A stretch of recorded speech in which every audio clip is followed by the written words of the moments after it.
ಎಲ್ಲರಿಗೂ ನಮಸ್ಕಾರ. ಸಮಗ್ರ ಸಂಸ್ಕೃತಿ ವಿಶೇಷ ಕಾರ್ಯಕ್ರಮಕ್ಕೆ ಸ್ವಾಗತ. ನಾನು ಪೂಜಾ ಶಿವಕುಮಾರ್. ಎಸ್ ವೀಕ್ಷಕರೇ, ಹಣಕಾಸಿನ ವಿಚಾರ ಅಂತ ಬಂದಾಗ ಕೆಲವ್ರ ಕೈಯಲ್ಲಿ ದುಡ್ಡೇ ನಿಲ್ತಾ ಇರಲ್ಲ. ಹಾಗಾದರೆ ಏನು ಮಾಡಬೇಕು, ಹೆಣ್ಮಕ್ಳು ಈ ಲಕ್ಷ್ಮಿ ನೆಲೆಸಬೇಕು ಮನೆಯಲ್ಲಿ ಅಂದರೆ ಯಾವೆಲ್ಲ ವಿಚಾರಗಳನ್ನು ಫಾಲೋ ಮಾಡಬೇಕು ಅನ್ನುವಂತಹ ವಿಚಾರ ಇವತ್ತು. ಎಸ್, ಇದಕ್ಕೆ ಸಂಬಂಧಪಟ್ಟಂತೆ ಹೆಚ್ಚಿನ ಮಾಹಿತಿಯನ್ನು ನೀಡ್ತಾ ಹೋಗ್ತಾರೆ ಧಾರ್ಮಿಕ ಚಿಂತಕರು ಶ್ಯಾಮ್ ಪ್ರಕಾಶ್ ಗುರುಜಿಯವರು. ಗುರುಗಳೇ ನಮಸ್ತೆ, ಕಾರ್ಯಕ್ರಮಕ್ಕೆ ಪ್ರೀತಿಯ ಸ್ವಾಗತ. ನಮಸ್ಕಾರ. ಎಸ್ ಗುರುಗಳೇ, ಹಣಕಾಸಿನ ವಿಚಾರ ಅಂತ ಬಂದಾಗ ಹೆಣ್ಮಕ್ಳ ಪಾತ್ರ ತುಂಬ ಪ್ರಾಮುಖ್ಯತೆ ವಹಿಸುತ್ತೆ ಅಂತ ಹೇಳ್ಬೋದು. ಯಾಕಂದರೆ ಹೆಣ್ಮಕ್ಳನ್ನೇ ನಾವು ಲಕ್ಷ್ಮಿ ಅಂತ ಕರಿತೀವಿ. ಈಗ ನಿಜವಾಗ್ಲೂ ಕೂಡ ಲಕ್ಷ್ಮಿ ವಿಚಾರ ಮನೆಯಲ್ಲಿ ಲಕ್ಷ್ಮಿ ನೆಲೆಸಬೇಕು ಅಂದರೆ ಹೆಣ್ಮಕ್ಳು ಅನ್ನುವಂತಹ ಒಂದು ಭಾಳಷ್ಟು ಪ್ರಾಮುಖ್ಯತೆ ವಹಿಸುತ್ತಾ ಹೆಣ್ಮಕ್ಳು ವಿಚಾರ ಅಂತ ಬಂದಾಗ? ಶ್ರೀ ಗುರುಭ್ಯೋ ನಮಃ. ಗುರುರ್ಬ್ರಹ್ಮ ಗುರುರ್ವಿಷ್ಣು ಗುರುರ್ದೇವೋ ಮಹೇಶ್ವರಃ, ಗುರುಃ ಸಾಕ್ಷಾತ್ ಪರಂಬ್ರಹ್ಮ ತಸ್ಮೈ ಶ್ರೀ ಗುರವೇ ನಮಃ. ಸರ್ವೇಭ್ಯೋ ಋಷಿಭ್ಯೋ ನಮಃ, ಸರ್ವೇಭ್ಯೋ ಶಾಸ್ತ್ರಪ್ರವರ್ತಕೇಭ್ಯೋ ನಮಃ. ನಮ್ಮಲ್ಲಿ ನಮ್ಮ ಹಿಂದೂ ಸಂಸ್ಕೃತಿನಲ್ಲಿ ಅಥವಾ ಸನಾತನ ಧರ್ಮದಲ್ಲಿ ಎರಡೂ ಒಂದೇ. ಸನಾತನ ಧರ್ಮ ಅನ್ನೋ ಒಂದೇ, ಹಿಂದೂ ಧರ್ಮ ಅನ್ನೋ ಒಂದೇ, ಎರಡೂ ಒಂದೇ. ಮುಖ್ಯವಾಗಿ ಅದನ್ನು ಯಾಕೆಂದರೆ ಇವತ್ತು ಕೆಲವು ಕಡೆ ಡಿಬೇಟ್ ಆಗ್ತಾ ಇರುತ್ತೆ. ಇದು ನಾನು ತುಂಬ ಕಡೆ ನೋಡ್ತಾ ಇರ್ತೀನಿ, ಅದೇ ಬೇರೆ ಇದೇ ಬೇರೆ ಅನ್ನೋ ಥರ ಎಲ್ಲ. ಖಂಡಿತವಾಗ್ಲೂ ಇಲ್ಲ. ನಮ್ಮ ಸನಾತನ ಧರ್ಮವನ್ನೇ ಅನಂತರದ ಕಾಲದಲ್ಲಿ ಹಿಂದೂ ಧರ್ಮ ಅಂತ ಕರೆದಿರ್ತಕ್ಕಂಥದ್ದು. ಅದ್ರ ಬಗ್ಗೆ ನಾನು ಹೆಚ್ಚಿಗೆ ಮಾತಾಡಲಿಕ್ಕೆ ಹೋಗಲ್ಲ. ಸೊ ಹಾಗಾಗಿ ನಮ್ಮ ಈ ಒಂದು ಹಿಂದೂ ಧರ್ಮದಲ್ಲಿ ಪ್ರಪಂಚದ ಎಲ್ಲ ಧರ್ಮಗಳಿಗಿಂತ ಹೆಚ್ಚಾಗಿ ಸ್ತ್ರೀಯರಿಗೆ ಗೌರವವನ್ನಾಗಲಿ, ಪ್ರಾಮುಖ್ಯತೆಯನ್ನಾಗಲಿ, ಒಂದು ಕಾಳಜಿಯನ್ನಾಗಲಿ, ದಯೆ ದಾಕ್ಷಿಣ್ಯವನ್ನಾಗಲಿ ಎಲ್ಲವನ್ನೂ ಕೊಟ್ಟಿರ್ತಕ್ಕಂಥದ್ದು ಅನ್ನೋ ಒಂದು ಧರ್ಮ ಯಾವುದಾದ್ರು ಇದೆ ಅಂದರೆ ಅದು ಹಿಂದೂ ಧರ್ಮನೇ. ಯಾಕೆ ಅಂದರೆ ಮನು ಒಂದು ಕಡೆ ಹೇಳ್ತಾನೆ, ಏನು ಅಂದರೆ ಯತ್ರ ನಾರ್ಯಸ್ತು ಪೂಜ್ಯಂತೆ ರಮಂತೆ ತತ್ರ ದೇವತಾಃ. ಎಲ್ಲಿ ಸ್ತ್ರೀಯರು ಪೂಜಿಸಲ್ಪಡ್ತಾರೆ ಅಲ್ಲಿ ದೇವತೆಗಳು ಸಂತೋಷ ಪಡ್ತಾರೆ. ಯತ್ರೀತಾಸ್ತು ನ ಪೂಜ್ಯಂತೆ ತತ್ರ ಸರ್ವ ಅಫಲಾಃ ಕ್ರಿಯಾಃ. ಎಲ್ಲಿ ಅವರನ್ನು ಗೌರವಿಸಲ್ಪಡೋದಿಲ್ವೋ ಅಲ್ಲಿ ನಾವು ಏನೇ ಒಳ್ಳೆಯ ಕೆಲಸ ಮಾಡಿದ್ರೂ ಅದು ಒಳ್ಳೆಯ ಫಲ ಕೊಡೋದಿಲ್ಲ. ಇಷ್ಟರ ಮಟ್ಟಿಗೆ ಒಂದು ಸ್ತ್ರೀಯರಿಗೆ ಒಂದು ರಕ್ಷಣೆಯ ವಿಚಾರದಲ್ಲಾಗಲಿ, ಗೌರವದ ವಿಚಾರದಲ್ಲಾಗಲಿ, ಒಂದು ಅವರನ್ನು ನೋಡ್ಕೊಳ್ತಕ್ಕಂಥ ವಿಚಾರದಲ್ಲಾಗಲಿ ಹಿಂದೂ ಧರ್ಮದಲ್ಲಿ ಅನಾದಿ ಕಾಲ. ಮತ್ತು ಫ್ರೀಡಮ್ ಕೂಡ ಅಷ್ಟೇ. ಸುಮಾರು ಜನ ಹೇಳ್ತಾರೆ, ಫ್ರೀಡಮ್ ಇರಲಿಲ್ಲ, ಹಾಗಿರಲಿಲ್ಲ, ಹೀಗಿರಲಿಲ್ಲ. ಎಲ್ಲವೂ ಇತ್ತು, ಯಾವುದೂ ಇಲ್ಲ ಅನ್ನೋದಿಲ್ಲ. ಇರೋದನ್ನು ಕೆಲವರು ಬಳಸ್ಕೊಂಡಿದ್ದಾರೆ, ಕೆಲವರು ಬಳಸ್ಕೊಂಡಿಲ್ಲ. ನಮ್ಮಲ್ಲೂ ಕೂಡ ಲೇಡಿ ಫಿಲಾಸಫರ್ಸ್ ಅಂತ ಇವತ್ತಿನ ಲೈಫ್ ಸ್ಟೈಲಲ್ಲಿ ನಾವೇನು ಹೇಳ್ತೀವಿ, ಬ್ರಹ್ಮವಾದಿನಿಯರು ಅಂತ ಆಧ್ಯಾತ್ಮಿಕ ಚಿಂತಕರು, ಗಾರ್ಗಿ, ಮೈತ್ರಿ, ಈ ಥರದ್ದೆಲ್ಲ ಸುಲಭ ಇವರೆಲ್ಲ ಬೇಕಾದಷ್ಟು ಜನ ಇದ್ದರು ನಮ್ಮಲ್ಲಿ, ಇಲ್ಲದೇ ಏನಿಲ್ಲ. ಪ್ರತಿಯೊಬ್ಬರಿಗೂ ಕೂಡ, ಈವನ್ ಪಾಂಡವರೂ ಕೂಡ, ನಾವು ಯಾವುದೋ ವೇದಗಳ ಕಾಲಕ್ಕೆ ಹೋಗೋದು ಬೇಡ, ಜಸ್ಟ್ ಕಲಿಯುಗದ ಹಿಂದಿನ ದ್ವಾಪರ ಯುಗದಲ್ಲೂ ಕೂಡ ಪಾಂಡವರೂ ಕೂಡ ಅನೇಕ ಸಲಹೆಗಳನ್ನು ದ್ರೌಪದಿಯನ್ನು ಕೇಳ್ತಾ ಇದ್ದರು. ಸುಮಾರು ವಿಚಾರಗಳು, ಮುಖ್ಯವಾದ ವಿಚಾರಗಳನ್ನು ಡಿಸ್ಕಸ್ ಮಾಡಬೇಕಾದ್ರೆ ದ್ರೌಪದಿಯನ್ನು ಕೇಳ್ತಾ ಇದ್ದರು. ಯಾತಕ್ಕೆ ಇಷ್ಟೆಲ್ಲ ನಾನು ಹೇಳ್ತಿದ್ದೀನಿ ಅಂದರೆ, ಮನೆಗೆ ದುಡಿದು ತಂದು ಹಾಕ್ತಕ್ಕಂಥದ್ದು ಪುರುಷನ ಕೆಲಸ. ಅದನ್ನು ಸರಿಯಾದ ರೀತಿಯಲ್ಲಿ ವಿನಿಮಯ ಮಾಡಿ ಸೇವಿಂಗ್ಸ್ ಮಾಡ್ತಕ್ಕಂಥದ್ದು ಹೆಣ್ಣಿನ ಕೆಲಸ. ಇದು ಬಹಳ ಇಂಪಾರ್ಟೆಂಟು. ನಾನು ಸೈನ್ಸು, ಕಾಮರ್ಸು, ಆರ್ಟ್ಸು ಎಲ್ಲದಕ್ಕೂ ಪಾಠ ಮಾಡಿದ್ದೀನಿ, IASಗೂ ಪಾಠ ಮಾಡಿದ್ದೀನಿ, KSಗೂ ಪಾಠ ಮಾಡಿದ್ದೀನಿ. ಹಾಗಾಗಿ ಎಕನಾಮಿಕ್ಸಲ್ಲಿ ಒಂದು ಪ್ರಾವರ್ಬ್ ಇದೆ, intelligence lies in spending the money, not in earning the money ಅಂತ. ನಿಮ್ಮ ಬುದ್ಧಿವಂತಿಕೆ ಯಾವತ್ತೂ ಕೂಡ ಎಷ್ಟು ನೀವು ದುಡಿತಿದ್ದೀರಾ ಅನ್ನೋದ್ರ ಮೇಲೆ ಡಿಪೆಂಡ್ ಆಗಿಲ್ಲ, ದುಡ್ದಿದ್ದ ದುಡ್ಡನ್ನು ನೀವು ಹ್ಯಾಕ್ ಖರ್ಚು ಮಾಡ್ತೀರಾ ಅನ್ನೋದ್ರಲ್ಲಿ ನಿಮ್ಮ ಬುದ್ಧಿವಂತಿಕೆ ಗೊತ್ತಾಗೋದು. ಅಲ್ಲಿ ಭಾಳ ಇಂಪಾರ್ಟೆಂಟು. ಹಾಗಾಗಿ ಆ ಖರ್ಚು ಮಾಡ್ತಕ್ಕಂಥದ್ದು ಅನ್ನೋ ಪಾರ್ಟ್ ಬಂದಾಗ ಮನೆಯಲ್ಲಿ ಈ ಒಂದು ಸ್ತ್ರೀಯ ಪಾತ್ರ ಬಹಳ ಬಹಳ ಇಂಪಾರ್ಟೆಂಟು, ಬಹಳ ಮೋಸ್ಟ್ ಇಂಪಾರ್ಟೆಂಟ್ ಅಂತ ಹೇಳ್ಬೋದು. ಯಾಕೆ ಅಂದರೆ ನೀವು ಎಷ್ಟೇ ಲಕ್ಷ ತಂದು ಹಾಕಿ, ನೀವು ತಿಂಗ್ಳಿಗೆ ಒಂದೊಂದು ಲಕ್ಷ ತಂದು ಹಾಕೋದು, 1 ಲಕ್ಷನೂ ಹೋಗಿ ಬ್ಯೂಟಿ ಪಾರ್ಲರ್ಗೆ ಅದಕ್ಕೆ ಇದಕ್ಕೆ ಅಂತ ಖರ್ಚು ಮಾಡ್ಕೊಂಡು ಬಂದುಬಿಟ್ರೆ ಏನೂ ಪ್ರಯೋಜನ ಇಲ್ಲ. ಹಾಗಾಗಿ ಯಾವತ್ತೂ ಕೂಡ ನಾವು ಎಷ್ಟು ದುಡಿತೀವಿ ಫಸ್ಟು ಸೇವಿಂಗ್ಸ್ ಮಾಡಬೇಕು, ಮಿಕ್ಕಿದ್ದೊಳಗೆ ಜೀವನ ಮಾಡಬೇಕು. ಇದು ರಿಚ್ ಪೀಪಲ್ಸ್ ಥಿಯರಿ. ದೊಡ್ಡ ದೊಡ್ಡ ಸಾಹುಕಾರಗಳು ಪ್ರಪಂಚದಲ್ಲಿ ಏನು ಹೇಳ್ತಾರೆ ಅಂದರೆ, ನೀವು ದುಡಿದಿದ್ದೊಳಗೆ ಫಸ್ಟು ಸೇವಿಂಗ್ಸ್ ಮಾಡಿ ಅಂತದೆ. ಆದರೆ middle class, lower middle class, poor class ಎಲ್ಲ ಏನು ಮಾಡ್ತಾರೆ ಅಂದರೆ ಫಸ್ಟು ಎಲ್ಲದಕ್ಕೂ ಖರ್ಚು ಮಾಡಿಬಿಡ್ತಾರೆ. ತಿಂಗಳಿಗೆ ಗ್ರಾಸರಿಗೆ ಎಷ್ಟು, ಲೈಟ್ ಬಿಲ್ ಎಷ್ಟು, ವಾಟ್ರ್ ಬಿಲ್ ಎಷ್ಟು, ಅದಕ್ಕಿಷ್ಟು, ಇದಕ್ಕಿಷ್ಟು, ಎಲ್ಲ ಎಷ್ಟು, ಕೊನೆಗೆ ಮಿಕ್ಕಿದ್ರೆ ಸೇವಿಂಗ್ಸು, ಇಲ್ಲ ಅಂದರೆ ನೆಕ್ಸ್ಟ್ ಮಂತ್ ನೋಡ್ಕೊಳ್ಳೋಣ. ಇದಾಗಬಾರ್ದು.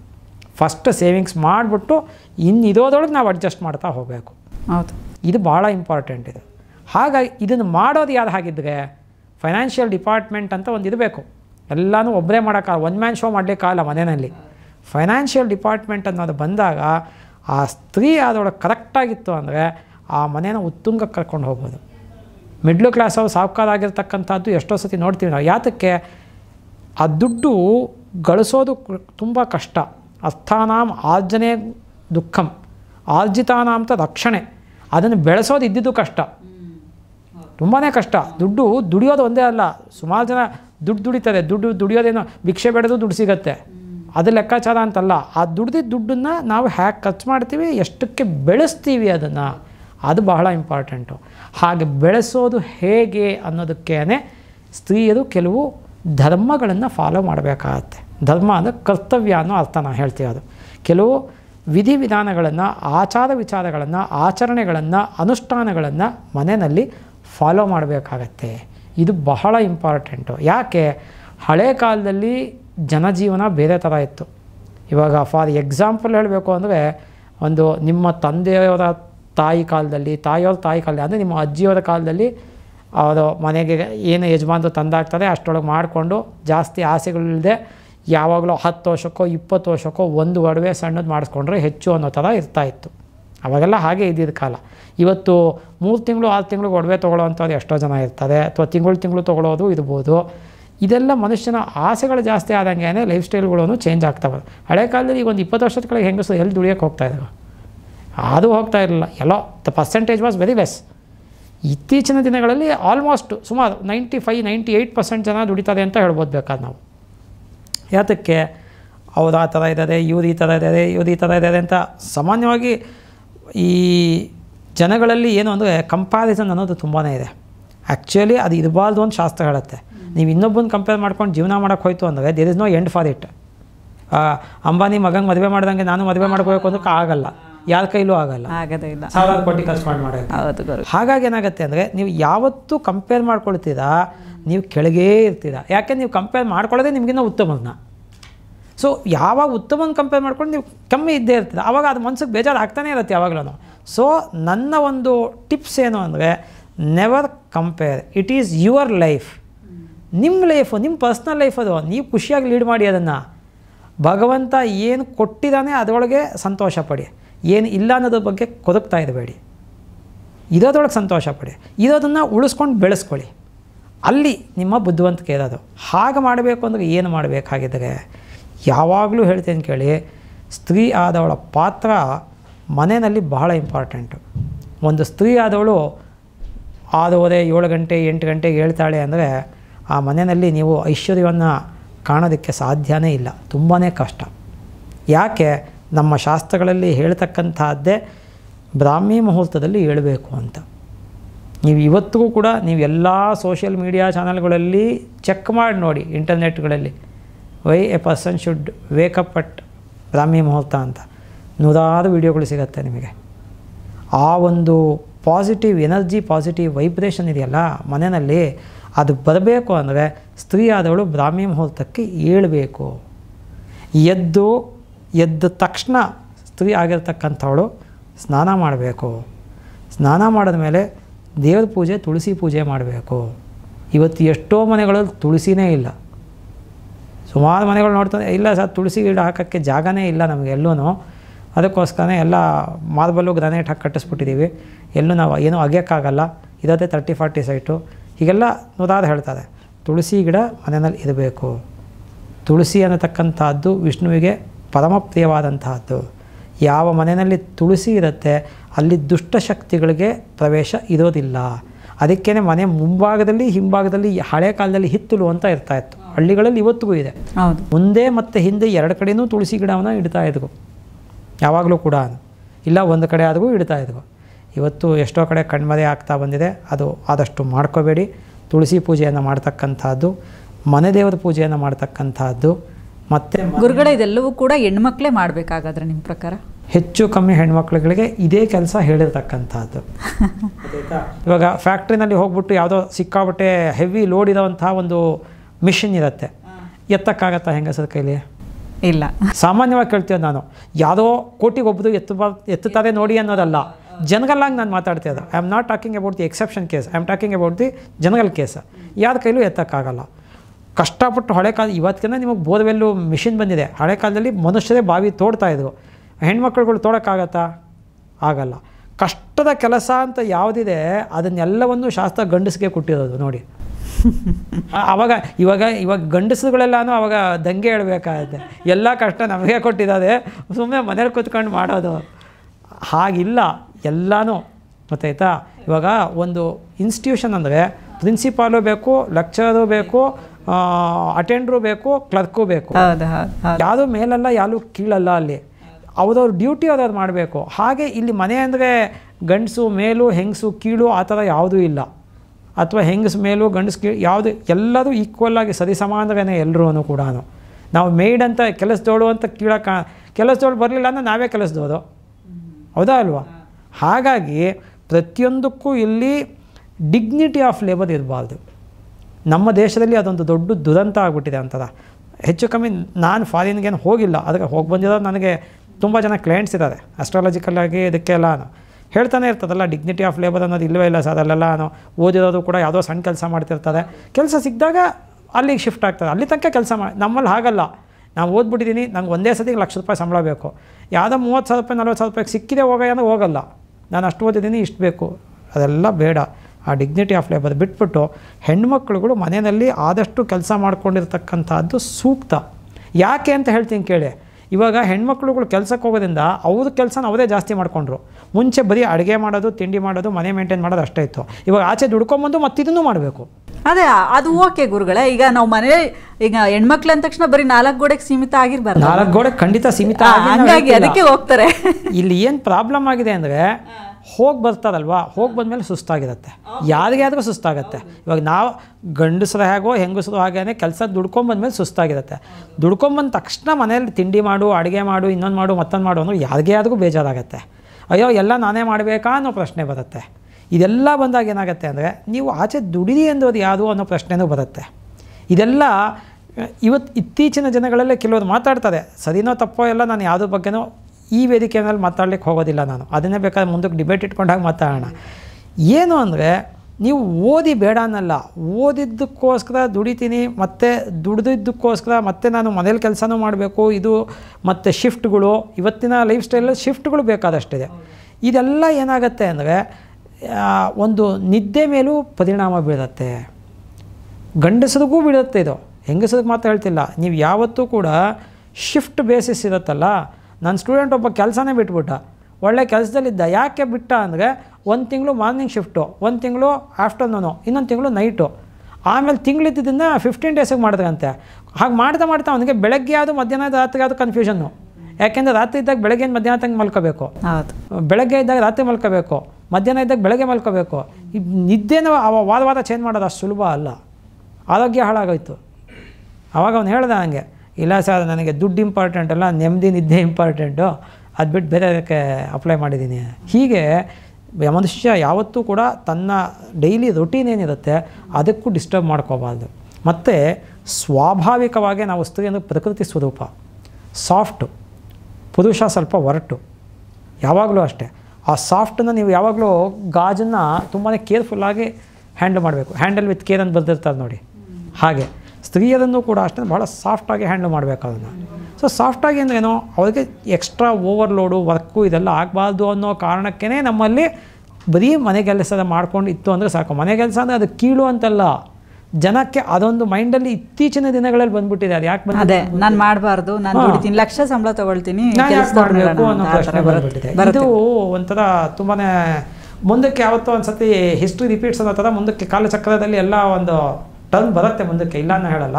ಬಟ್ ಆದಷ್ಟು ಸ್ತ್ರೀಯರು ಕೂಡ ಸ್ನಾನ ಮಾಡ್ತಕ್ಕಂಥದ್ದು ಎದ್ದ ಮೇಲೆ. ಯಾಕೆಂದರೆ ಇವತ್ತಿನ ಲೈಫ್ ಸ್ಟೈಲಲ್ಲಿ ನಾನು ನೋಡ್ತಾ ಇದ್ದೀನಿ, ಸ್ನಾನ ಮಾಡದೆ ಅಡುಗೆ ಮಾಡ್ತಕ್ಕಂಥದ್ದು, ಸ್ನಾನ ಮಾಡದೆ ತಿನ್ನತಕ್ಕಂಥದ್ದು, ಇದೆಲ್ಲವೂ ಬಹಳ ಜಾಸ್ತಿ ಆಗಿ ಇದು ಅನಾಚಾರ ಅಂತ ಶಾಸ್ತ್ರಗಳಲ್ಲಿ ಹೇಳುತ್ತೆ. ಇದು ಆಗಬಾರ್ದು, ನಾನು ಹೇಳೋದಷ್ಟೇ. ಇದು ಕೂಡ ಲಕ್ಷ್ಮಿ ನೆಲೆಸೋದಕ್ಕೆ ಖಂಡಿತ. ನೀವು ಯಾವ ಮನೆಯಲ್ಲಿ ಸ್ತ್ರೀ ಸ್ನಾನ ಮಾಡದೆ ತಿಂತಾಳೆ, ಸ್ನಾನ ಮಾಡದೆ ಇನ್ನೇನೋ ಮಾಡ್ತಾಳೆ, ಇದೆಲ್ಲ ಯಾವಾಗ ಶುರು ಆಗುತ್ತೆ ಆ ಮನೆಗಳಲ್ಲಿ ನೆಗೆಟಿವ್ ಎನರ್ಜಿ ಅಥವಾ ಏನೋ ತೊಂದರೆಗಳು, ಪದೇ ಪದೇ ವಿಘ್ನಗಳು, ಈ ಥರದ್ದೆಲ್ಲ ಮಾನಸಿಕವಾಗಿ ಹಿಂಸೆ ಇವೆಲ್ಲ ಆಗೋದಕ್ಕೆ ಶುರು ಆಗುತ್ತೆ. ನೀವು ಅದನ್ನೇ ಪಾಸಿಟಿವ್ ಆಗಿ ಕನ್ವರ್ಷನ್ ಮಾಡ್ಕೊಂಡು ನೀವೇ ಟೆಸ್ಟ್ ಮಾಡ್ಕೊಂಡು ನೋಡಿ. ನೀವು ನಾನೇ ಹೇಳ್ತೀನಿ, ಎಷ್ಟೋ ಜನಕ್ಕೆ ಹೇಳ್ತಾ ಇರ್ತೀನಿ, ಪಾಸಿಟಿವ್ ಆಗಿ ಕನ್ವರ್ಷನ್ ಮಾಡ್ಕೊಳ್ಳಿ ನೀವು ಅಂತ. ಮಾಡಲ್ಲ. ಇದೆಲ್ಲ ಬಂದಿದ್ದು ಯಾವಾಗ? ನಾನು ಸಾಫ್ಟ್ವೇರು ಅಥವಾ ಟೆಕ್ನಾಲಜಿ ಬಂದಿದ್ದು ತಪ್ಪು ಅಂತ ನಾನು ಹೇಳಲ್ಲ. ಅದು ಬಂದಿದ್ದಕ್ಕೆ ನಿಮ್ಮ ಲೈಫ್ ಸ್ಟೈಲಲ್ಲಿ ನೀವು ಚೇಂಜ್ ಮಾಡ್ಕೊಂಡಿದ್ದು ತಪ್ಪು. ಹೌದು. ಇವತ್ತಿಗೂ ಇದನ್ನು ಸಾಫ್ಟ್ವೇರ್ನಲ್ಲಿ ಇರ್ತಕ್ಕಂಥದ್ದು ಕೂಡ ತಮ್ಮ ಆಚಾರ ವಿಚಾರಗಳನ್ನು ಬಿಡದೆ ಫಾಲೋ ಮಾಡ್ತಿರೋವಂಥದ್ದು ಎಷ್ಟೋ ಜನ ಇದ್ದಾರೆ. ಇಲ್ಲದೆ ಏನಿಲ್ಲ. ನೀವು ಒಂಥರ ನಿಮ್ಮ ಮೇಲೆ ತಪ್ಪನ್ನು ಒಪ್ಕೊಳ್ಳೋಕೆ ರೆಡಿ ಇಲ್ಲದೆ ಬೇರೆದ ಮೇಲೆ ಗೂಬೆ ಕೋಸೋದು ಅಂತದಲ್ಲ, ಆ ಥರ ಜನ ಇವತ್ತು ತುಂಬ ಜನ ಮಾಡ್ಕೊಳ್ಳೋಕೆ ಹೊರಟಿದ್ದಾರೆ. ಅದು ತಪ್ಪು ಅಂತ ನಾನು ಹೇಳ್ತೀನಿ ಅಷ್ಟೇ. ಹಾಗಾಗಿ ಏನಾಗುತ್ತೆ ಅಂದರೆ, ಸ್ತ್ರೀಯರು ಯಾವತ್ತೂ ಕೂಡ ನಮ್ಮ ಸಂಪ್ರದಾಯಗಳಲ್ಲಿ ಏನು ಹೇಳಿದೆ, ಒಂದು ಸ್ನಾನದ ವಿಚಾರದಲ್ಲೇ ಆಗಲಿ, ಒಂದು ಪೂಜೆ ವಿಚಾರದಲ್ಲೇ ಆಗಲಿ, ಇದು ಬಹಳ ಇಂಪಾರ್ಟೆಂಟು. ಮತ್ತು ಆದಷ್ಟು ಕೂಡ ಈ ಒಂದು ಋತುಚಕ್ರದಲ್ಲಿ ಇದ್ದಾಗ ಇವತ್ತು ಅದು ಹೆಚ್ಚು ಕಮ್ಮಿ ಕಣ್ಮರೆ ಆಗಿದೆ ಅಂತ ಹೇಳ್ಬೋದು ನಾವು. ಸ್ತ್ರೀಯರು ಋತುಚಕ್ರದಲ್ಲಿ ಇದ್ದಾಗ ಆದಷ್ಟು ಮನೆಯಲ್ಲಿ ಈ ದೇವ್ರ ಮನೆಗೆ ಹೋಗೋದಾಗಲಿ ಇನ್ನೊಂದಾಗಲಿ ಇದೆಲ್ಲನೂ ದೇವ್ರ ಮನೆಗೆ ಸಪ್ರೇಟಾಗಿದ್ದು ಯೂಶ್ವಲಿ ಅದು ಹೋಗಲ್ಲ. ಬಟ್ ಓಪನ್ ಇದ್ಬಿಟ್ರೆ ಭಾರಿ ಕಷ್ಟ. ಅದು ಕೆಲವು ಬಾಳಿಗೆ ಮನೆಯಲ್ಲೇ ಯಾವುದೋ ಒಂದು ಸಣ್ಣ ಗೂಡಲ್ಲೋ ಎಲ್ಲೋ ಒಂದು ಕಡೆ ಇದರೊಳಗೆ ಇಟ್ಕೊಂಡಿರ್ತಾರೆ, ಈ ಥರದೆಲ್ಲ ಇರುತ್ತೆ. ಅದು ಎಲ್ಲವೂ ಕೂಡ ಒಂದು ಕಡೆ ಇದಾಗ್ತಾ ಇರುತ್ತೆ. ನೀವು ಏನು ಬೇಡ, ಒಂದು ಟೆಸ್ಟ್ ಮಾಡಿ ನೋಡಿ. ನಾನೇ ಜನಕ್ಕೆ ಹೇಳ್ತೀನಿ, ಋತುಚಕ್ರದಲ್ಲಿ ಇದ್ದಾಗ ಸ್ತ್ರೀಯರು ನಿಮ್ಮ ನೆರಳು ತುಳಸಿ ಗಿಡದ ಮೇಲೆ ಬಿದ್ದು ತುಳಸಿ ಗಿಡ ಬಾಡೋಗುತ್ತೆ. ಹೌದು ಗುರುಗಳೇ, ತುಂಬಾ ಜನ ಹೇಳ್ತಾರೆ. ಆಕ್ಚುಲಿ ಹೇಳ್ತದಿಲ್ಲ, ನಾನು ಲೈವ್ ಆಗಿ ನೋಡಿದ್ದೀರಾ. ಹಾಗಾಗಿ ಯಾತಕ್ಕೆ ಕಾಯ್ತಾ ಇದೆ, ಬೇರೆ ಟೈಮಲ್ಲಿ ಆಗಿದಲ್ಲ. ಉಪ್ಪಿನಕಾಯಿ ಏನಾದರೂ ಮುಟ್ಟಿದ್ರು ಹಾಳಾಗುತ್ತೆ, ಕೇಳಿದ್ದೀನಿ ನಾನು ಅದನ್ನು. ಹೌದು, ಗೊತ್ತಾಯ್ತಾ? ಯಾತಕ್ಕಾಗತ್ತೆ? ಆ ಒಂದು ಬ್ಲಡ್ ಫ್ಲೋ ಆದಮೇಲೆ ಅವರಲ್ಲಿ ಒಂದು ವೀಕ್ನೆಸ್ ಬಂದಿರುತ್ತೆ. Since you are a female, you can understand it very well. ಅದಾದಮೇಲೆ ಅವರಲ್ಲಿ ಆ ಒಂದು ಪಾಸಿಟಿವ್ ಎನರ್ಜಿ ಅನ್ನೋದು ಬರೋದಕ್ಕೆ ಒಂದು 4-5 ದಿನ 5-6 ದಿನ ಬೇಕಾಗುತ್ತೆ. ಅದಕ್ಕೇ ಫಸ್ಟ್ 4 days 5 days ಅಂತೆಲ್ಲ ಮಾಡಿರ್ತಕ್ಕಂಥದ್ದು. ಸುಮ್ಮನೆ ಯಾವುದನ್ನು ಮಾಡಿಲ್ಲ. ಎಲ್ಲನೂ ಶಾಸ್ತ್ರಗಳಲ್ಲೂ ಇದ್ರ ಬಗ್ಗೆ ಎಲ್ಲ ಭಾಳ ಡಿಟೇಲಾಗಿ ತೊಗೊಂಡಿದ್ದಾರೆ. ಹಾಗೆ ಆದಾಗ ಅವರಲ್ಲಿ ಹಾರ್ಮೋನಿಕ್ ಇಂಬ್ಯಾಲೆನ್ಸ್ ಆಗುತ್ತೆ. ಆ ಇಂಬ್ಯಾಲೆನ್ಸ್ ಆದಾಗ ಏನಾಗುತ್ತೆ ಅಂದರೆ, ಕೆಲವು ನೆಗೆಟಿವ್ ವೈಬ್ರೇಷನ್ಸು ಸುತ್ತ ಸುಳಿಯುತ್ತೆ. ಆ ಸುಳಿದಾಗ ಅವರ ಜೊತೆಗೆ ಸಂಪರ್ಕಕ್ಕೆ ಯಾರು ಬರ್ತಾರೆ ಅವ್ರಿಗೂ ಅದು ಅಫೆಕ್ಟ್ ಆಗ್ತಕ್ಕಂಥ ಪಾಸಿಬಿಲಿಟೀಸ್ ಇರುತ್ತೆ. ಶಾಸ್ತ್ರಗಳನ್ನು ಬರೆದಿರ್ತಕ್ಕಂಥದ್ದು ಋಷಿಮುನಿಗಳು to be on the safer side, ಯಾವತ್ತೂ ಜನಗಳ ಒಳಿತಿಗೆಗೋಸ್ಕರ ಬರೆದಿದ್ದಾರೆ. ಆದ್ದರಿಂದ ಇದೆಲ್ಲವನ್ನು ಇವತ್ತಿನ ಒಂದು ಋತುಚಕ್ರದಲ್ಲಿ ಇರ್ತಕ್ಕಂಥ ಸ್ತ್ರೀಯರು ಹಳೆಯ ಕಾಲದಲ್ಲಿ ಇವತ್ತಿಗೂ ಇದೆ. ಹಳ್ಳಿಗಳಲ್ಲಿ ಕೆಲವು ಕಡೆ ಅವರಿಗೆ ಸಪ್ರೇಟ್ ಹಿಂದ್ಗಡೆ ಮನೆ ಇರ್ತಾಯಿತ್ತು. ಇವತ್ತು ಸಿಟಿನಲ್ಲಿ ಅದಿಲ್ಲ, ಆಯಿತು ಒಪ್ಕೊಳ್ತೀವಿ. ಆದರೂ ಕೂಡ ಆದಷ್ಟು ಸ್ವಲ್ಪ ಯಾವುದನ್ನು ಬೆರೆಸ್ಕೊಳ್ಳದೆ ಇರ್ತಕ್ಕಂಥದ್ದು ಸೂಕ್ತ ಅಂತ ನನಗನ್ಸತ್ತೆ. ಇದು ಶಾಸ್ತ್ರದ ಲೆಕ್ಕಾಚಾರದ ದೃಷ್ಟಿಯಿಂದ ನಾನು ಹೇಳ್ತಾ ಇರ್ತಕ್ಕಂಥದ್ದು. ಹಾಗಾಗಿ ಇದನ್ನೆಲ್ಲ ಮಾಡ್ತಾರೆ. ಆದ್ದರಿಂದ ಕನ್ನಡದಲ್ಲಿ ಒಂದು ಆದರೆ ಇನ್ನೊಂದು ಥಾಟ್ ಇರುತ್ತೆ ಗುರುಗಳೇ ಎಲ್ರಿಗೂ. ನಾನು ಸರ್ವೇ ಸಾಮಾನ್ಯವಾಗಿ ನಾನು ಕೂಡ ಕೇಳ್ತಾ ಇದ್ದೀನಿ, ದೇವರೇ ಇದನ್ನು ಸೃಷ್ಟಿ ಮಾಡಿರೋದು, ಯಾಕಂದರೆ ಹೆಣ್ಣು ದೇವರು ಇರುತ್ತೆ, ಆ ದೇವರಿಗೆಲ್ಲ ಅರ್ಥ ಆಗುತ್ತೆ, ಯಾಕೆ ನಾವು ಸಪ್ರೇಟ್ ಆಗಿರಬೇಕು, ದೇವರೇನಾದರೂ ಇದನ್ನು ಮಾಡತ್ತಾ? ಕೆಲವೊಂದು ಸಲ ನಾನು ನೋಡಿದ್ದೀನಿ ಪೂಜೆಯಲ್ಲೂ ಕೂಡ ಭಾಗಿಯಾಗಿದ್ದಾರೆ ಆದಂತಹ ಸಂದರ್ಭದಲ್ಲಿ. ಇದು ಎಲ್ಲ ಏನು ಹೇಳ್ತೀರಾ ಗುರುಗಳೇ ಇದಕ್ಕೆ? ಭಾಳ ಒಳ್ಳೆಯ ಪ್ರಶ್ನೆ ಕೇಳಿದ್ರೆ ಆಯ್ತಾ. ಇಲ್ಲಿ ಏನಾಗುತ್ತೆ ಅಂದರೆ, ಏನು ಬೇಡ, ಅಸ್ಸಾಮಲ್ಲಿ ಕಾಮಾಖ್ಯ ದೇವಿ ದೇವಸ್ಥಾನ ಇದೆ. ಕಾಮಾಖ್ಯ ದೇವಿ ದೇವಸ್ಥಾನದಲ್ಲಿ ಆ ದೇವಿನೂ ಕೂಡ ಋತುಮತಿ ಆಗ್ತಾಳೆ, ಅಲ್ಲಿ ಇರ್ತಕ್ಕಂಥವಳು. ಆ ಋತುಚಕ್ರ ಬಂದಾಗ ಅಲ್ಲಿ ನದಿ ನೀರು ಕೆಂಪಾಗಿ ಹರಿಯುತ್ತೆ, ಆಯ್ತಾ. ಮತ್ತು ಅವರು ವೀಕ್ ಆಗಿರ್ತಾರೆ ಆ ಟೈಮಲ್ಲಿ. They need rest. ಯಾರಿಗೇ ಆಗಲಿ, ಇವಾಗ 1/2 ಲೀಟ್ರ್ ಬ್ಲಡ್ ತೆಗಿತು ಅಂದ್ರೆ ಆಚೆಗೆ ದೇಹದಿಂದ ಸುಸ್ತಾಗತ್ತೆ. ಡಾಕ್ಟ್ರ್ ಏನು ಹೇಳ್ತಾರೆ, 10 ನಿಮಿಷ ಕೂತ್ಕೊಳ್ಳಿ, ಒಂದು ಆ್ಯಪಲ್ ಮಿಲ್ಕ್ ಶೇಕ್ ಕುಡೀರಿ, ಇನ್ನೇನಾದರೂ ತಿನ್ನಿ, ಸುಧಾರಿಸ್ಕೊಳ್ಳಿ, ಆಮೇಲೆ ಹೋಗಿ ಅಂತಾರೆ. ಯಾತಕ್ಕೆ ಹೇಳ್ತಾರಾಗಿದ್ರೆ ಡಾಕ್ಟ್ರಿಗೆ ಬುದ್ಧಿ ಇಲ್ಲದೆ ಹೇಳ್ತಾರಾಗಿದ್ರೆ? ಯಾತಕ್ಕೆ ಹೇಳ್ತಾರೆ? ನಿಮ್ಮ ಒಳ್ಳೇದಕ್ಕೆ ಹೇಳ್ತಿದ್ದಾರೆ. ನಿಮಗೆ ಸುಸ್ತಾಗಿದೆ, ಸಡನ್ನಾಗಿ ಎದ್ದು ಫಾಸ್ಟಾಗಿ ನಡ್ಕೊಂಡು ಹೋಗೋದು, ಬಿದ್ದೋಗ್ತೀರಾ, ಹಾಗೆಲ್ಲ ಮಾಡ್ಕೋಬೇಡಿ. ಇದೇ ಕಾನ್ಸೆಪ್ಟನ್ನು ಅಲ್ಲಿಗೂ ಲಾಜಿಕನ್ನು ಅಪ್ಲೈ ಮಾಡ್ಕೊಳ್ಳಿ.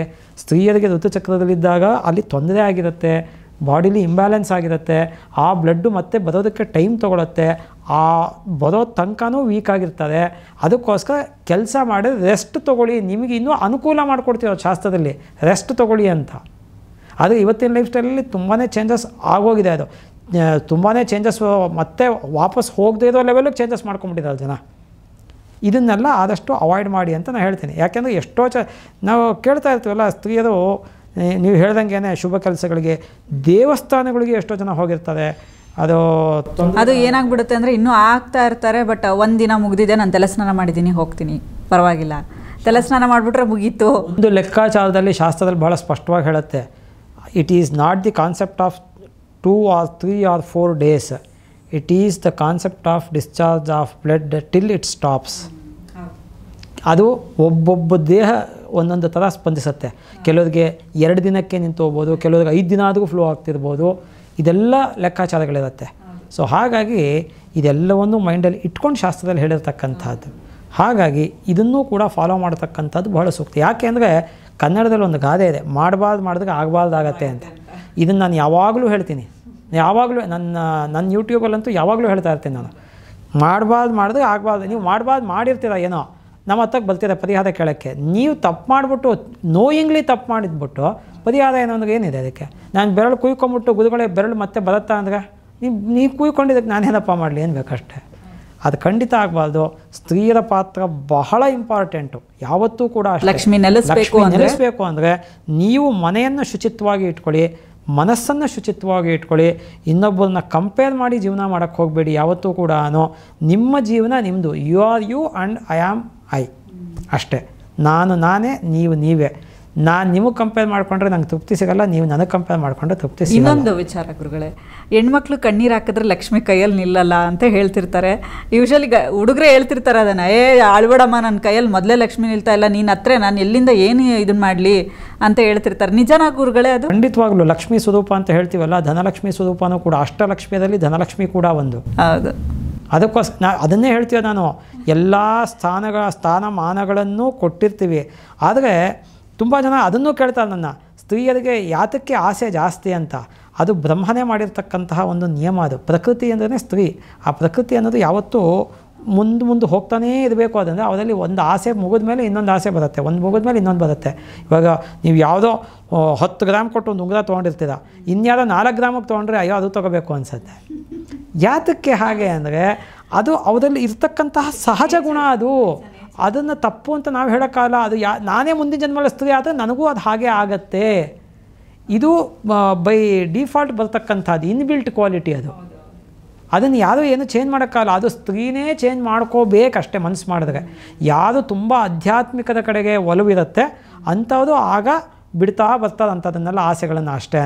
ಅಲ್ಲಿ ತನಕನೂ ಹೆಚ್ಚು ಕಮ್ಮಿ ಸ್ತ್ರೀಯರು ಒಂದು ಆಸೆಯನ್ನು ಬಿಡೋದು ಬಹಳ ಕಷ್ಟ. ಅದಕ್ಕೆ ನಿಮಗೆ ಜೈನ ಫಿಲಾಸಫಿನಲ್ಲಿ ಸ್ತ್ರೀಯರಿಗೆ ಮೋಕ್ಷ ಇಲ್ಲ ಅಂತ ಹೇಳ್ತಾರೆ. ಅದು ನೀವು ಕರೆಕ್ಟಾಗಿ ಮೂಲ ಗ್ರಂಥಗಳನ್ನು ನೋಡಿದ್ರೆ, ಯಾಕೆಂದ್ರೆ ನಾನು ಫಿಲಾಸಫಿ ಓದಿದ ಕಾಲದಲ್ಲಿ 25 ವರ್ಷದ ಕೆಳಗೆ ಜೈನ ಧರ್ಮದಲ್ಲಿ ಅವರು ಸ್ತ್ರೀ ಒಂದು ಎಲ್ಲವನ್ನೂ ತ್ಯಾಗ ಮಾಡ್ತೀನಿ ಅಂದು ಮತ್ತೆ ಪುರುಷ ಜನ್ಮವನ್ನು ಪಡೆದು ಮೋಕ್ಷವನ್ನು ಸಂಪಾದನೆ ಮಾಡ್ತಾಳೆ ಅಂತ ಹೇಳ್ತಾರೆ.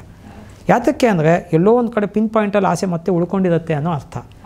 ಹಾಗಾಗಿ ಏನಾಗುತ್ತೆ ಅಂದರೆ ಆಸೆ ಅನ್ನೋದು ನಮ್ಮನ್ನು ಕೆಳಗಿಳಿಯುತ್ತೆ, ಯಾವತ್ತೂ ಕೂಡ ಮೇಲಕ್ಕೆ ಹೋಗೋಕ್ಕೆ ಬಿಡೋದಿಲ್ಲ. ಮೇಲಕ್ಕೆ ಹೋಗಬೇಕಾದ್ರೆ ಆಸೆಯನ್ನು ಬಿಡಬೇಕು. ಆ ಆಸೆಯನ್ನು ಬಿಡೋದು ಭಾಳ ಕಷ್ಟ. ಹೇಳೋದು ಭಾಳ ಸುಲಭ ಎಲ್ಲರೂ ಕೂಡ, ಬಟ್ ಮಾಡೋದು ಪ್ರಾಕ್ಟಿಕಲ್ಲಾಗಿ ಭಾಳ ಕಷ್ಟ. ಹಾಗಾಗಿ ಸ್ತ್ರೀಯರು ಕೂಡ ಅಷ್ಟೇ, ಪ್ರತಿಯೊಬ್ಬರೂ ಕೂಡ ನಿಮ್ಮ ಕರ್ತವ್ಯಗಳು ನಮ್ಮ ಹಿಂದೂ ಸನಾತನ ಧರ್ಮಶಾಸ್ತ್ರದಲ್ಲಿ ಏನು ಹೇಳಿದೆ ಇದನ್ನು ಫಾಲೋ ಮಾಡಿ. ನೀವು ಇದನ್ನು ಫಾಲೋ ಮಾಡಿ ಖಡಾಖಂಡಿತವಾಗಿ ನಿಮಗೆ ಒಳ್ಳೆಯದು ಆಗೇ ಆಗತ್ತೆ. ದುಡ್ಡನ್ನು ಆದಷ್ಟು ಸೇವಿಂಗ್ಸ್ ಮಾಡಿ. ಫಸ್ಟು ನೀವು ಸೇವ್ ಮಾಡದೆ ಖರ್ಚು ಮಾಡಿಕೊಂಡು ಕೊನೆಯಲ್ಲಿ ಉಳಿದ್ರೆ ನೋಡೋಣ ಅಂತಂದರೆ ಅದು ಯಾವತ್ತೂ ಉಳಿಯೋಲ್ಲ. ಮಿಡ್ಲ್ ಕ್ಲಾಸ್ ಆ್ಯಂಡ್ ಬಿಲೋಗೆ ಯಾವತ್ತೂ ಉಳಿಯೋಲ್ಲ. ರಿಚ್ ಕ್ಲಾಸ್ ಬಗ್ಗೆ ನಾವು ಮಾತಾಡೋಕ್ಕೋಗಲ್ಲ, ದೇ ಆರ್ ರಿಚ್ ಕ್ಲಾಸ್. ಅಲ್ಲಿಂದ ಕೆಳಗೆ ಬಂತು ಅಂದರೆ ಅದು ಯಾವತ್ತೂ ಉಳಿಯೋಲ್ಲ. ಫಸ್ಟು ಸೇವಿಂಗ್ಸ್ ಮಾಡಿ ಮಿಕ್ಕಿದ ದುಡ್ಡಲ್ಲಿ ನೀವು ಜೀವನ ಮಾಡೋದನ್ನು ಕಲೀರಿ. ಆ ದುಡ್ಡನ್ನು ಬೆಳೆಸಿ, ಕರೆಕ್ಟಾಗಿ ಬೆಳೆಸಿ. ಯಾವತ್ತೂ ಕೂಡ ಎಲ್ಲೆಲ್ಲೋ ಇನ್ವೆಸ್ಟ್ ಮಾಡೋಕ್ಕೆ ಹೋಗಬೇಡಿ. ಸುಮ್ಮನೆ ಯಾವುದೋ ದುಡ್ಡಿಂದ ಡಬಲ್ ಮಾಡ್ಕೊಡ್ತಾರೆ, ತ್ರಿಬಲ್ ಮಾಡ್ಕೊಡ್ತಾರೆ ಅಂತೆಲ್ಲ ಖಂಡಿತ ಯಾವುದೂ ಮಾಡ್ಕೊಡಲ್ಲ. ಅವರು ಡಬಲ್ ಮಾಡ್ಕೊಂಡು ಹೋಗ್ತಾರೆ ಅಷ್ಟೇ, ಮಾಡ್ಕೊಡ್ತೀವಿ ಅಂದೋದು. ಅದು ಖಂಡಿತ ಆಗದೆ ಇರೋಂಥದ್ದು. ನೀವು ಖಡಾಖಂಡಿತವಾಗಿ ಮಾಡಿ, ದೇವರಲ್ಲಿ ನಂಬಿಕೆ ಇಡಿ. ಮತ್ತು ಆದಷ್ಟು ಕೂಡ ಬೆಳಗ್ಗೆ ಬೇಗ ಹೇಳಿ, ನೀವು ನಿಮ್ಮ ಮನೆ ಬಾಗಿಲನ್ನು ನೀವೇ ಕಸ ಗುಡಿಸಿ ಸಾರಿಸಿ. ಇದು ಭಾಳ ಇಂಪಾರ್ಟೆಂಟ್. ಇದು ಯಾವುದೂ ಮಾಡಲ್ಲ. ಕಸ ಗುಡಿಸಿ ಸಾರಿಸಿ ರಂಗೋಲಿ ಹಾಕಿ ಅಂದರೆ ಅಯ್ಯೋ ಬಿಡಿ ನಮ್ಮ ಮನೆ ಕೆಲಸದೋಳು ಮಾಡ್ತಾಳೆ. ಅದಕ್ಕೆ ನಿಮ್ಮ ಮನೆ ಕೆಲಸದೋಳು ಚೆನ್ನಾಗಿರ್ತಾಳೆ, ನೀವು ಚೆನ್ನಾಗಿರಲ್ಲ. ಕೆಲಸದೋಳು ಆರೋಗ್ಯವಾಗಿರ್ತಾಳೆ, ನೆಮ್ಮದಿಯಾಗಿರ್ತಾಳೆ, ಹ್ಯಾಪಿಯಾಗಿರ್ತಾಳೆ. ನಿಮಗೆ ಆರೋಗ್ಯನೂ ಇಲ್ಲ, ನೆಮ್ಮದಿನೂ ಇಲ್ಲ, ಹ್ಯಾಪಿನೆಸ್ಸೂ ಇಲ್ಲ, ಸ್ಯಾಟಿಸ್ಫ್ಯಾಕ್ಷನೂ ಇಲ್ಲ. ಏನು ಯಾಕಿಲ್ಲ? ಅದು ಯಾವುದೂ ನೀವು ಮಾಡ್ತಿಲ್ಲ.